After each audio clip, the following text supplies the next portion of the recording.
They planned a gambling raid. What they found underground changed everything. The briefing was straightforward, clean, the kind of operation a tactical team could execute in its sleep. An illegal gambling operation running out of a commercial building on the west side of the city. A 3-story structure registered as a private events venue. La Corona Social Club, operating for 7 years under various entertainment permits. Intelligence had tracked the location for 4 months. Wire intercepts confirmed the gambling. Financial surveillance confirmed the money flow. Informant reports described a high-stakes card room on the 2nd floor, an estimated 8 to 15 individuals inside on any given night, and a single armed enforcer managing the door. The warrant covered the full structure. The objective was simple: arrest the operators, seize the assets, document the gambling apparatus, and shut the place down. The tactical commander reviewed the building blueprints during the pre-entry briefing. 3 floors. Ground floor, event space, bar, kitchen. 2nd floor, the card room, private booths, lounge area. 3rd floor, storage and utility. Basement, mechanical room, noted on city permits as housing the HVAC systems and electrical panels. No structural surprises. No unusual configurations. The building had passed its last municipal inspection 14 months prior with no violations flagged. 12 officers. 2 entry teams. Front and rear breach simultaneously. The plan called for 6 minutes from entry to full building control. Medical staged 1 block out. 2 marked units positioned at both street corners for perimeter. A tactical vehicle blocking the rear alley. Nobody in that briefing room was thinking about what was under the mechanical room. Nobody knew to look.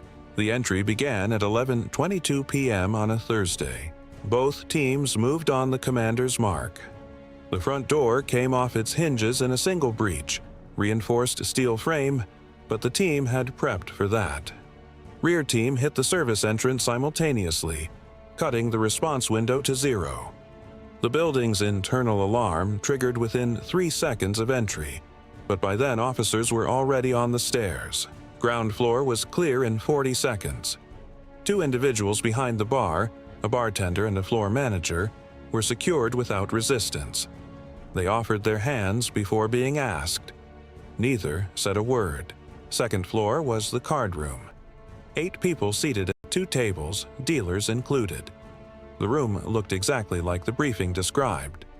Green felt, chip stacks, a surveillance monitor in the corner tracking the street outside. The enforcer at the top of the stairs made a slow decision to put his weapon on the floor when he counted the number of officers coming up. 4 more individuals in a side lounge were secured. Total on the 2nd floor, 13 people, including staff. 12 detentions. 1 arrest on an outstanding warrant. 3rd floor, storage. Exactly as described. Folded tables, chair stacks, boxes of promotional materials, a broken DJ booth from what looked like a decade ago. 2 officers cleared it in 90 seconds. Nothing of interest. By 11:31 p.m., 9 minutes after entry, the building was secure. All suspects detained. No injuries, no shots fired. The commander radioed perimeter and began the documentation phase. Standard procedure called for a full premises search following the primary detention. Every room, every closet, every accessible space. The evidence team moved in behind the tactical officers to begin cataloging the gambling apparatus. The tables, the cash, later counted at $43,000 in a lockbox under the bar. The surveillance equipment, the phones. It was during that systematic search of the ground floor that the first thing went wrong with the briefing. Officer Dana Reyes was working the kitchen. It was a commercial-grade space.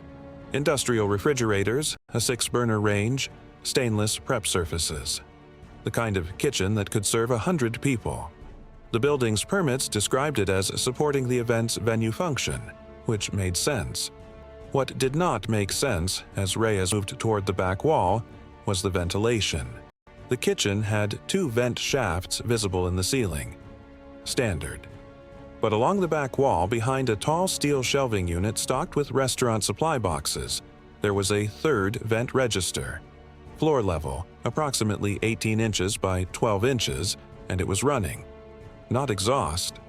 Intake. Cool air moving upward, mechanically assisted. In a kitchen, at floor level, pointed at a wall. Reyes called the commander over quietly. The shelving unit took 3 officers to move.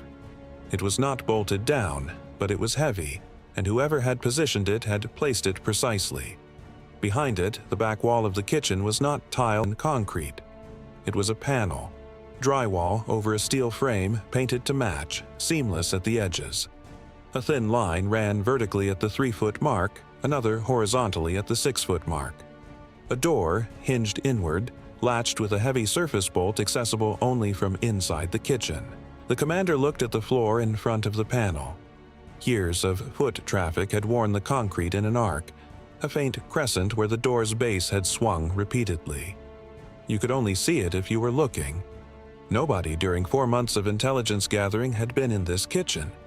Nobody had looked. The bolt drew back. The panel opened. Behind it, a stairwell. Concrete. Descending. The air coming up from below was cold and carried a smell that stopped every officer in the kitchen simultaneously.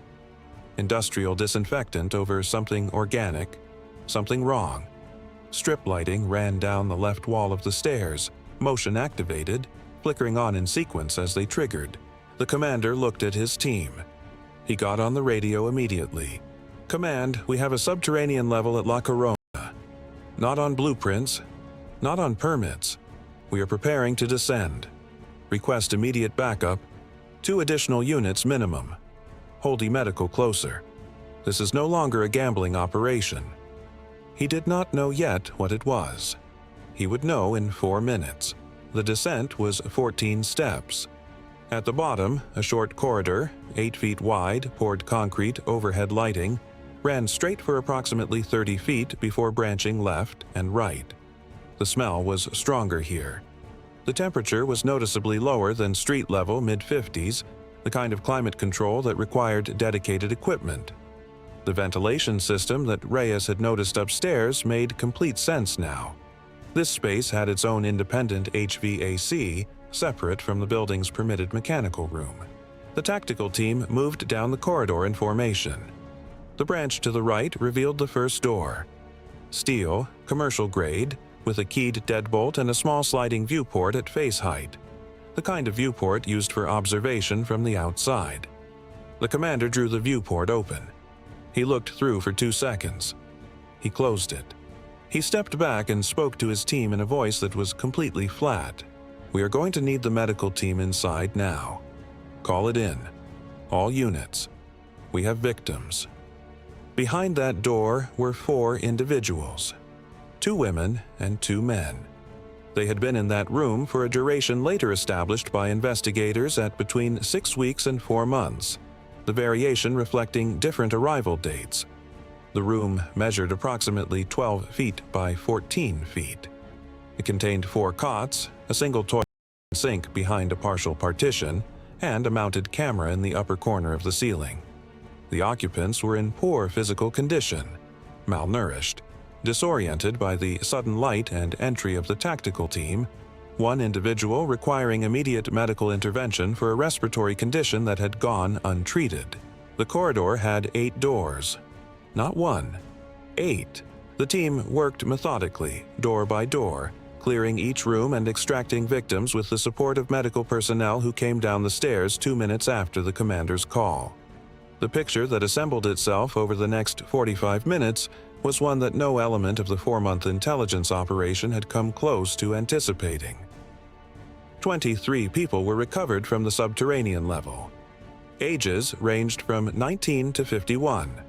They had been held in groups of 2 to 4 per room. The duration of their confinement ranged from 11 days, the most recently arrived, to what appeared, from physical condition and the testimony of one victim who had maintained a careful count of days on a piece of paper hidden under his cot mattress, to be 8.5 months for the individual held longest. He had arrived in April. It was now late November. The nature of the confinement was documented through physical evidence found in the facility's operational area, located at the far end of the right-hand corridor past the last cell door, a room approximately 20 by 25 feet that functioned as an administrative center. Laptop computers. Filing systems.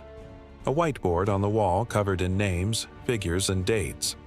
A locked cabinet that took 12 minutes to open legally, using tools from the evidence team, and that contained physical documents going back at least 3 years. The debt ledger system was methodical and detailed to a degree that investigators would later describe as sophisticated beyond what they had encountered in comparable operations. Each individual confined in the cells below had an entry in the system. The entry contained a name, a photograph, a debt figure denominated in US dollars, and a payment history. Some entries showed partial payments, presumably made by family members on the outside. Some showed nothing paid. Some showed figures that had grown from the original debt amount. Interest, fees for food and housing in the cells, deductions for any infractions of the facility's internal rules. The mathematics of the system was designed so that the debt could never be fully discharged except through means other than payment. The victims were not kidnapping targets selected at random. They were individuals who had borrowed money from a loan operation connected to the same organization that ran the gambling floor above. The gambling debts of some had been converted into these structured confinements when payment was not forthcoming.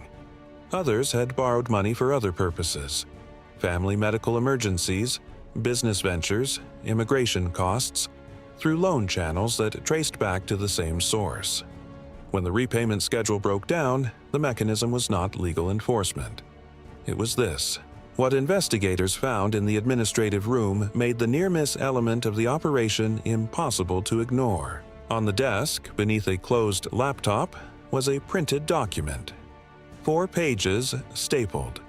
The heading, in Spanish, translated as Transfer and Relocation, Unit Consolidation. The document was dated 2 days prior. It outlined a schedule for the movement of all current occupants of the facility, referred to throughout by number codes corresponding to the ledger entries, to a secondary location described only by a coded designation. The document specified the method: a cargo van, 2 vehicles for escort, departure from the rear alley of La Corona Social Club. The time listed for departure was 2 a.m. The entry team had breached the building at 11:22 p.m. The document specified that the transfer was scheduled to occur that night. That specific night.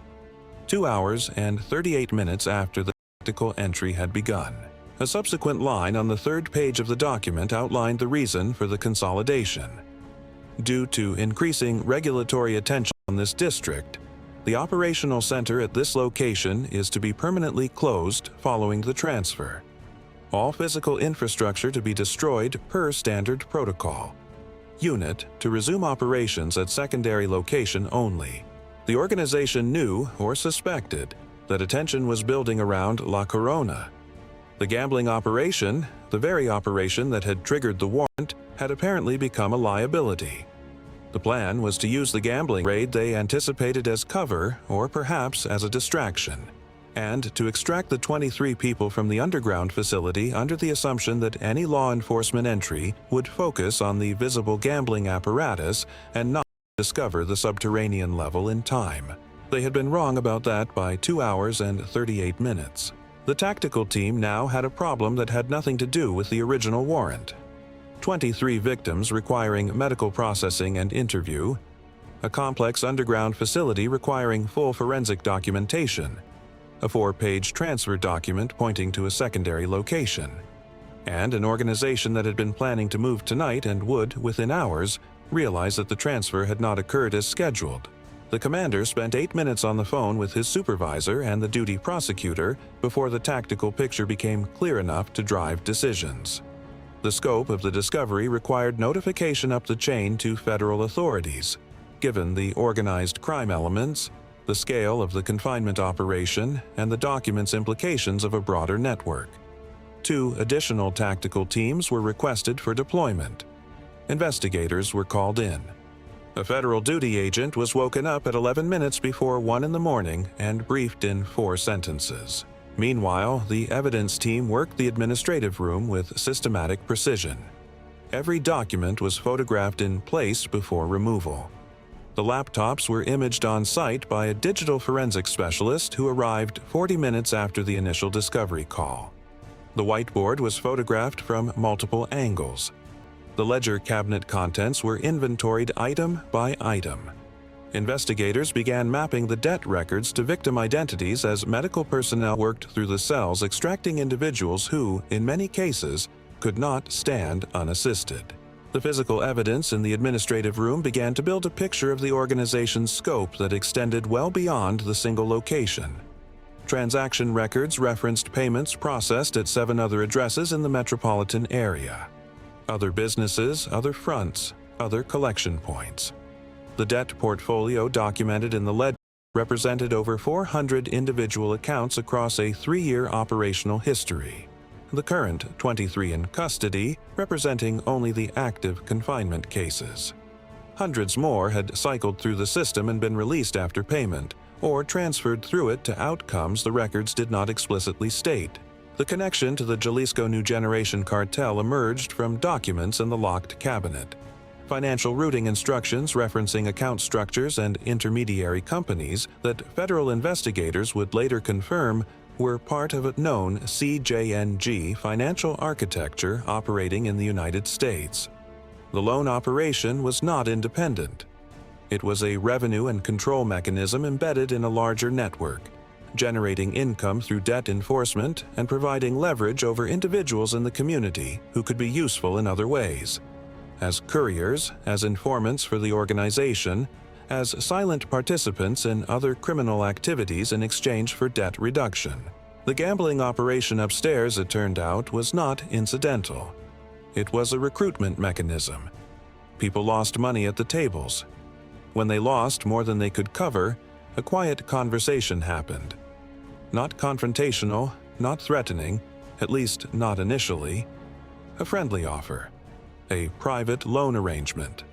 No paperwork. Flexible terms. The terms became less flexible in ways the borrowers did not anticipate. 7 years. The building had been operating for 7 years. The underground facility, based on construction evidence and the oldest documents recovered, had been in operation for at least 4 of those years.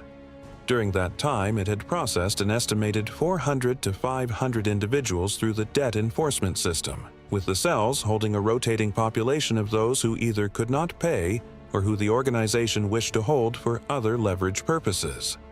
The city above had no idea. The municipal inspectors who had visited the building had looked at the above-grade structure. The mechanical room permit had been correct on paper. There was indeed a mechanical room in the basement level. What the permits did not show, what no official documentation reflected, was that the mechanical room was 1/4 of the actual underground footprint. The other 3/4 had been constructed without permits, without inspections, without any official knowledge, carved out beneath the building and the adjacent property over years of quiet work. By 3:30 a.m., the last of the 23 victims had been extracted from the underground cells and transported to medical facilities for evaluation and processing. All 13 individuals detained upstairs during the initial gambling operation were in custody. 6 of them, as interviews and document cross-referencing progressed through the early morning hours, would be identified as directly connected to the underground operation in supervisory or operational roles. The remaining 7 were gamblers, staff members, or peripheral figures who had no knowledge of what was below them. Nobody who worked the floor upstairs, according to all available evidence and subsequent interviews, had been told about the cells. The access was through the kitchen, and access to the kitchen after service hours was controlled by one person. The floor manager secured at the bar during the initial entry. He had worked at La Corona for 6 years. He had known about the facility below for all 6 of them.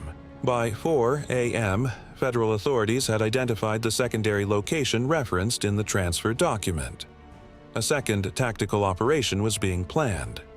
By dawn, that location, a light industrial property 11 miles from La Corona, was also under warrant. What was found there is a separate operation entirely with its own accounting.